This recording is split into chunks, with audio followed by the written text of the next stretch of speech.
Nah. It's disrespectful. It's blasphemous. It's moronic. You, Den of Horror. You're an idiot. Okay, you're a moron. You're a twit. How dare you take Scorsese's masterpiece, DeNiro's tour de force, the chef d'oeuvre of modern day cinema. How dare you take Taxi Driver and even mention it in the same breath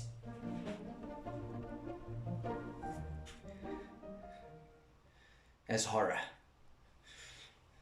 Nah.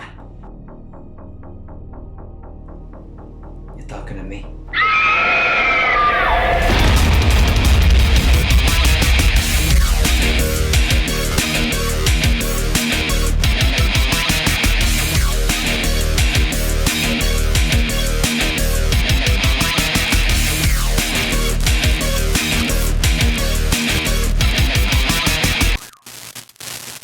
Hey there, fans of horror. You are watching Den of Horror. I am Den, and today my mission is to celebrate the cinematic masterpiece that is Taxi Driver, but also to share with you a little bit about what I really loved about this film.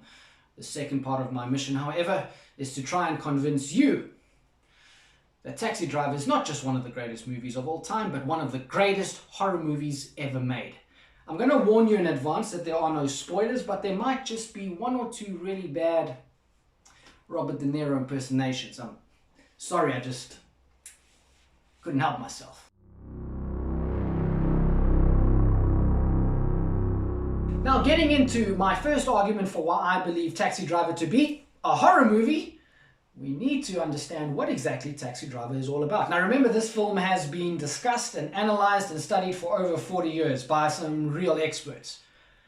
In a nutshell, Taxi Driver is about Travis Bickle, an ex-Marine who is possibly suffering from post-traumatic stress, who sets out to assassinate the next presidential candidate because he has become so disgusted with the state and corruption of New York City.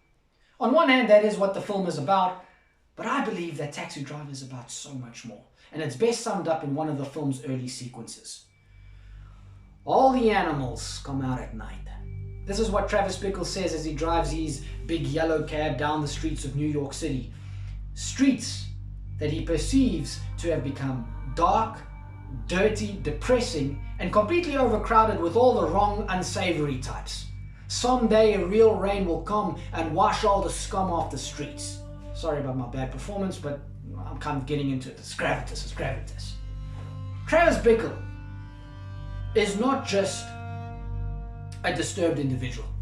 He is a lonely one, a frustrated one that is unable to reconnect with the world because of his own anxieties, his phobias, his restlessness, his insomnia, but also because of his prejudice against a world that he judges to have become scum. Now, Taxi Driver was shot in the 1970s, and it's very easy to understand why this decade is often regarded as the golden era of cinema. I mean, this was the decade that brought us The Godfather 2, A Clockwork Orange, The Deer Hunter, Rocky, Jaws, The Muppet Movie. Yes, The Muppet Movie is also regarded as one of the greatest movies of all time, and I happen to like it a bit myself.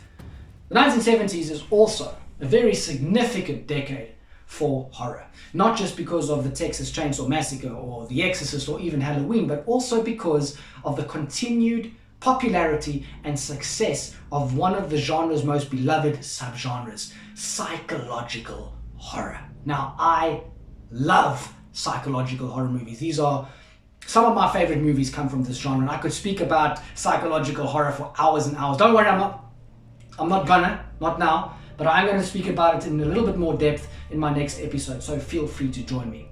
Okay, so here is my first argument for why Taxi Driver is indeed a horror movie. What is a psychological horror? Psychological horror films often focus on the psychological distress of the film's main character. This psychological distress could be as a result of, I don't know, some kind of anxiety or a phobia or a past trauma. An affliction that manifests in the mind of the main character as something supernatural and completely paranoid and unrealistic. It doesn't have to be supernatural, it sometimes is, but it's often something based in the real world, just a complete and utter dark exaggeration of it. And this is where psychological horror generates its fear. This is where the horror really comes from. Why? Because the main character, because of this misperception of what really is and what isn't, acts out in a way that often puts themselves and the innocent people around them in very dangerous, often deadly scenarios. Sometimes it kind of starts out as something small and insignificant, and it gradually builds into something socially awkward, and before you know it, the main character is acting out in a way that is completely obsessive, compulsive, and paranoid, and the results are often very bloody and, like I mentioned, deadly. This is all that Taxi Driver is about. I mean, consider one of the film's most famous scenes.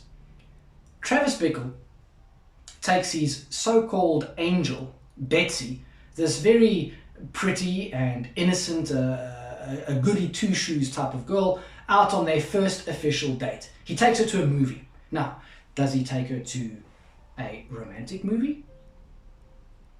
Does he take her to a comedy? Nope. Does he take her to an action? Nope. Does he even take her to a horror? No. What does he do? He takes her to a porno. He takes this goody two-shoes to a porno movie. And of course, Betsy's reaction is one of repulsion. And for Travis Bickle, firstly, he doesn't understand why she acts in this way. He doesn't understand the rejection, and he becomes more and more frustrated, more and more desperate. And before you know it, in fact, you do know that what Travis Bickle is going to do next is something really bad. So for me, Travis Bickle is an example of the quintessential figure of the psychological horror movie. Now, the danger a film faces, like Taxi Driver, that has received so much praise, so much adoration, and over a span of 40 years, is that in all the heaps of adulation, that we sometimes forget what made the movie so damn special in the first place. So the solution is, sit down and watch the film again, and I did. Now, I can sit here and I can talk to you about the great performances. I can talk about just the performances for hours. I mean, Jodie Foster, Harvey Keitel, Sybil Shepherd, Albert Brooks, even Martin Scorsese puts in a good performance, and of course Robert De Niro, the master of method. We can talk about Martin Scorsese's flawless directing. We can speak about the editing. We can speak about the film score. We can speak about so many things, but the thing that always gets me in the gut is the script. It's those words, man. There just simply is not a scene in this film that bores you, that doesn't, never mind bores you, there isn't a scene that just lets you go. You're constantly riveted to the screen because these words are so good. The script just builds in the perfect way. Yes, Paul Schrader, I'm talking to you. Argument number 2 for why Taxi Driver is indeed a horror movie is that at the center of every single good psychological horror movie is a great central character. A character that is broken on the inside, okay? Now, sometimes it's the film's protagonist, like in Jacob's Ladder. Sometimes the film's main character is actually the film's antagonist, as in American Psycho. And sometimes the bad, nasty dude in the film is not the guy that's on the outside. It's not the serial killer. It's not the werewolf or the vampire. It's not any of the ghosts underneath the bed. No, sometimes the film's antagonist is the one that lives deep down inside of the film's protagonist. Okay? And this, again, is Taxi Driver. Alright? Travis Bickle says, I got some bad ideas in my head. Some days I just want to go out and really do something. We know that this is a reflection of what Travis Bickle is thinking. And what makes it so disconcerting is that what Travis Bickle is thinking, all these bad thoughts, we understand, we know that this could become a reality. It's not that Travis Bickle is a bad dude. In fact, he's often been described as the anti-hero. All right? This is what makes the script so great, is that we conflicted. We don't want him to go out and do bad things, but we know that he can't judge for himself what is good and what is bad anymore. Okay? And what could be more horrific than watching a good guy self-destruct from the inside because he's giving into his dark, violent obsessions. Now, what's bad about Taxi Driver? Let's talk about that. Nothing. Travis Bickle is a man on a dark mission. We all know that. That's part of what Taxi Driver is all about. I mean, not just that, it's also about redemption. But when the film came out, it was very heavily criticized for being pro-guns and overly violent and even fanatical. And I kind of get some of that, especially the fanatical part. Not that I agree with it, but I see where the opinion is coming from. Especially when considering some of the violent terrorist acts that have been happening in our society of late. But one thing is for sure. Taxi Driver simply does not glorify any of the previously mentioned. Argument number 3. Violence. Let's talk about that. Now, great psychological horror films often use violence. I mean, there is violence in the psychological horror film, but it's never the apparatus of horror. It's never where the fear itself comes from. Not like with slasher movies or with the splatter movies, where the violence itself is so gory and so often creative, you know, that's what shocks us and scares us. No. With psychological horror movie, it's not the violence itself that is so scary. It's actually the build-up to the violence. It's the dread of knowing that there is going to be something very violent that happens very soon. And this is what Taxi Driver does to perfection. I mean, for a film that was so heavily criticized for being violent, it's actually only a small part of the third act that is violent. And yes, I mean, the scene that I'm talking about, it's violent, it's bloody, it's effective. But it shows, in a sense, how good that film was, because, and I'm not trying to play the psychologist over here, but I think what people were responding to wasn't so much the violence, but that thing that I was talking about, the dread, the knowing about the violence. It just made people very uncomfortable. It's like, okay, when is this going to happen? Something bad is going to happen. No, I know, something bad is going to happen. And that's kind of what Taxi Driver does very well. And it's in fact what all good psychological horror films also do very well. So, argument number 3. Every horror movie simply has to have at least one moment of awesome horrorness. In Taxi Driver, I could speak about the "You're Talking to Me" scene, I could speak about the angel in the porno warehouse, and I could definitely speak about the film's bloody climax. But I found Taxi Driver's moment of awesome horrorness was the training montage sequence. Now remember, I spoke a little bit about Rocky. It was also shot in the 1970s, and one of the most famous scenes from that movie is where Rocky is, doing his training montage. He's running down the streets, everyone's cheering him on, he's running up those steps, he's training his body, his muscles are gleaming, he's sweating, and it's basically Rocky preparing himself for the final confrontation.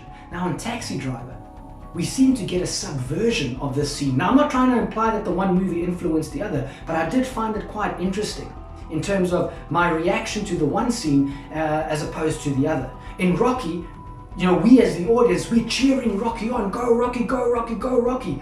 But in Travis Bickle's training montage, where he's basically doing the same kind of thing. He's doing push-ups, he's doing sit-ups, he's also training his body for the final confrontation, except we're not cheering him on this time. In fact, what we're doing is we're saying, Travis, please stop, don't do this, don't go through with this.